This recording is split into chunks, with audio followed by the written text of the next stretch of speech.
দলটিকে নিষিদ্ধ করতে হবে, কারণ তারা জুলাই যে গণহত্যা চালিয়েছে, 1 মাসের ভিতরে তারা প্রায় 2000 মানুষকে খুন করেছে। সেটা ক্ষমতার মধ্যে সাবেক প্রধানমন্ত্রী সরাসরি নির্দেশনায় হেলিকপ্টার থেকে পর্যন্ত গুলি করা হয়েছে। ঘরের ব্যালকনিতে দাঁড়িয়ে আছে মায়ের কোলের শিশু, তার বুক পর্যন্ত ঝাঁঝরা হয়েছে। এই ফ্যাসিস্ট এই দলটাকে নিষিদ্ধ করার জন্য এর চেয়ে বেশি আর ডকুমেন্ট প্রয়োজন নেই, এভিডেন্স প্রয়োজন নেই। এই জন্য যারা মানুষের উপর, দেশের লোকদের উপর এই জুলুম চালায়, এদেরকে আমরা দেখতে চাই না। তাই বাংলাদেশের মানুষের গণদাবি আওয়ামী লীগকে নিষিদ্ধ করতে হবে।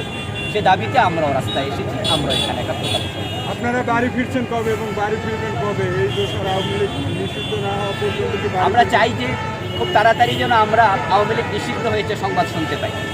এই আন্দোলন চলমান, দেখা যাক কতদিন পর্যন্ত আমরা চালিয়ে যেতে পারি এবং সেটা বিচারিকভাবেই যেন নিষিদ্ধ করা হয়।